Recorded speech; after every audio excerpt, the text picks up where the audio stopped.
Bonjour, c'est Renaud de coursdegolf.net. Bienvenue dans cette nouvelle vidéo tournée en partenariat avec Golf Magazine. Leçon d'ailleurs que vous allez retrouver dans le Golf Mag de ce mois-ci. Leçon consacrée au slice. Comment éliminer votre slice. Mais juste avant, je voulais vous présenter ce golf. Je suis sur le trou numéro 14 du golf de Fontevraud-Loudun. Alors c'est un golf qui est un peu particulier pour moi, c'est d'ailleurs pour ça que j'en parle. Je ne le fais pas du tout à titre commercial, mais plutôt amical. C'est le golf, c'est mon golf. C'est ici que j'ai appris à jouer, c'est ma région. Vallée de la Loire, on est à 15 km de Saumur, à 30 km de Chinon, un petit peu au sud de Tours. Et c'est probablement le parcours que j'ai le plus joué dans ma vie, que je joue encore très souvent et dont je ne me lasse jamais. Et je voulais en parler parce que le nouveau propriétaire, qui est arrivé il y a 6 ans maintenant, on a fait un vrai petit resort de charme, avec l'hôtel dans les bâtiments d'époque, en pierre de tuf, vraiment typique de la région, avec un golf, des tennis, piscine, club hippique, spa, etc. C'est un endroit que j'aime particulièrement et j'aime en plus le faire découvrir. Alors le slice. Le slice, c'est un vrai problème au golf. Je sais que tous les golfeurs, un jour ou l'autre, sont confrontés à ce problème. Certains n'arrivent pas vraiment à en sortir, c'est un petit peu dommage, parce qu'il y a des solutions. Alors, dans cette vidéo, je vais d'abord expliquer ce que c'est que cette trajectoire. En deux, je vais vous expliquer pourquoi elle arrive, et en trois, comment la corriger.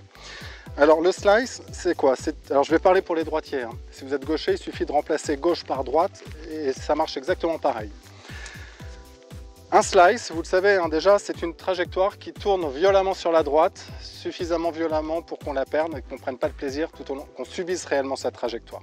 Une trajectoire violemment sur la droite. Alors il y a trois types de slice réellement. Il y a le slice tout court, c'est une balle qui part droite vers la cible et qui a un cœur vers la droite. On a le pull slice, c'est une balle qui part à gauche et qui termine encore à droite.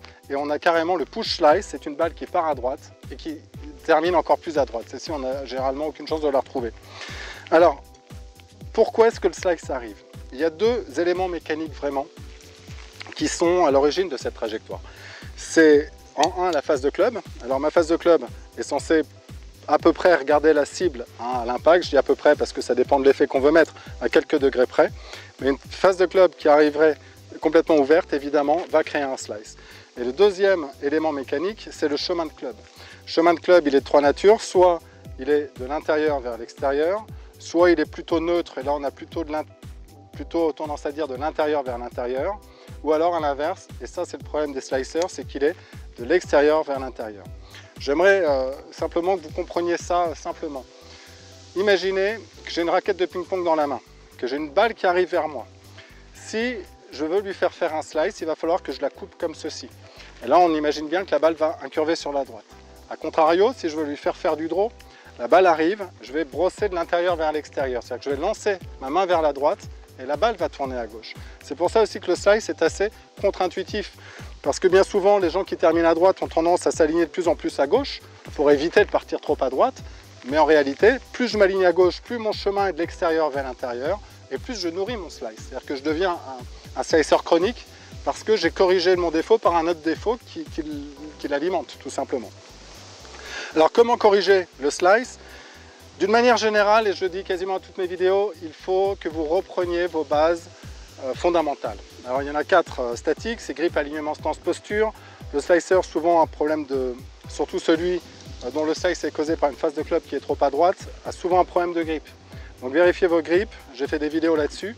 Et les fondamentaux dynamiques qui sont RRRE, relâchement, rotation, rythme, équilibre. Le relâchement aussi est bien souvent à l'origine d'un problème de slice. C'est-à-dire que le club ne se referme pas parce que les mains sont trop serrées et le club n'arrive pas à reliser naturellement. Mais d'ailleurs, si vous voulez réviser ces fondamentaux, c'est vraiment très simple. J'ai fait une série de vidéos pour tous ceux qui s'abonnent à ma newsletter. Il suffit que vous cliquiez sur le lien de mon site internet et vous pourrez vous abonner gratuitement évidemment à ma newsletter. Vous recevrez une série de vidéos sur les fondamentaux et apprenez-les par cœur. Moi, ça m'évite de les répéter à chaque fois. Alors, je vais taper une balle en slice. Je vais en taper une. Je me mets en place et je vais, en fait, je vous ai dit, il y a deux éléments mécaniques, mais bien souvent, c'est toujours un petit mélange des deux. Alors, je vais faire un slice. Là, je vais m'appliquer à faire un chemin un peu extérieur-intérieur avec une phase de club ouverte. Donc, je vais m'aligner à gauche, j'ouvre un peu, j'affaiblis en fait mon grip de main gauche et je swing normalement. Et là, on voit bien que cette trajectoire est en slice. Et là, sur ce trou que je connais bien, je ne la retrouverai jamais à l'heure limite. Alors là, j'ai volontairement fais un chemin extérieur-intérieur avec une face de club ouverte. Donc j'ai fait un slice. Alors comment faire pour le corriger? Alors pour le corriger, ne le corrigez pas tout de suite avec le drive. Là j'ai pris un fer 5. Je vais revenir avec mon image de ping-pong là. Pour faire ce slice, ce que j'ai fait, j'ai cherché ça. Extérieur, intérieur, avec une face de club plutôt orientée à droite. Et bien ce que vous allez faire maintenant, c'est chercher l'inverse. Un chemin qui vient de l'intérieur vers l'extérieur. Vous voyez que mon club vient de l'intérieur vers l'extérieur. Pour ça, placez-vous square, c'est-à-dire surtout pas orienté à gauche, avec une balle un petit peu en retrait dans les pieds. Et voilà ce qu'on va chercher à faire. Je vais en taper une et je vais chercher réellement à être exagérément, je ne dis pas qu'il faut toujours faire ça, mais dans le but de compréhension, c'est important que vous exagériez dans ce sens-là. Si je voulais faire un très fort draw, j'irais très loin derrière comme ça, vraiment derrière moi à la prise d'élan. Je ferai en sorte que le club revienne par le même chemin, contact, et que j'envoie vraiment les mains à droite de ma cible, exactement comme la raquette de ping-pong. Donc je me mets en place et je vais forcer un petit peu ce mouvement. Reculer la balle un petit peu en arrière du milieu des pieds, c'est comme ça qu'on cherche le draw. Et de là, je relâche complètement les mains en cherchant vraiment à brosser cette balle intérieur-extérieur. On y va. Là, vous voyez très bien que ma trajectoire est très marquée droite-gauche. Elle est partie en direction des arbres, mais l'effet la ramène. Elle est partie en effet des arbres parce que j'envoie vers la droite et elle prend cet effet grâce à ce chemin de club. Alors, je vais en faire une petite, que vous compreniez bien, mais je vais la faire un peu différemment. Il faut que vous compreniez ça, que vous travailliez ça. Sentir ce mouvement de l'intérieur vers l'extérieur et vous l'exagériez. Et je vais vous donner un exercice que j'avais lu dans un livre d'un très grand coach américain qui s'appelle Gary McCord et qui disait, il disait ce que je vous dis là, mais il disait mais parfois les gens n'y arrivent pas. Donc il a un remède, il le dit lui-même, c'est un remède de cheval. Et voici cet exercice. Alors faites-le très doucement au début pour ne pas vous blesser parce qu'il pourrait un peu vous blesser à la hanche au finish. Vous mettez en place, vous n'allez pas vous retrouver face à la balle, ni dos à la cible complètement, mais entre les deux, c'est-à-dire à peu près à 45 degrés, un angle à 45 degrés. Vous voyez, je mets la balle au milieu des pieds et je me ferme à la cible de 45 degrés. Si bien que là, c'est comme si je visais 45 degrés à droite de ma cible. Mais ma face de club, elle, je la mets face à la cible. Vous voyez que c'est une position un peu étonnante, un peu bizarre. Et c'est pour ça que je vous dis de faire doucement, parce que si vous faisiez un finish très habituel sur cette position de départ, vous pourriez un petit peu vous faire mal.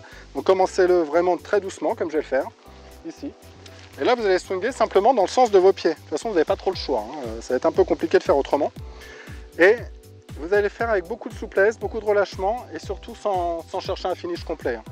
Je me mets en place, et là, je cherche à simplement swinger dans l'axe de mes pieds. On y va. Et vous voyez très bien que ma balle incurve droite-gauche. Et ça, vous pourriez faire ça sur toute une séance de practice et vous verrez que le draw vient parfaitement naturellement. En fait, je pense que c'est quasiment impossible de faire du slice en étant positionné comme ça au départ. Quasiment impossible. Donc moi, je vous recommande ça. Commencez comme ceci avec des coups de fer, avec cette trajectoire est très marquée en draw. Au moins, ça me donne la sensation du draw, sensation opposée au slice. Puis après, petit à petit, vous pourrez le faire avec le driver. Donc comment je vais faire pour faire un drive en draw? Je vais m'aligner pas complètement vers la cible, mais légèrement fermé. Et surtout, je vais faire attention à retrouver cette sensation d'envoyer le club, les mains, à droite de la cible. Exactement comme ma raquette de ping-pong pour la faire revenir. Et là, je devrais pouvoir placer un draw correctement.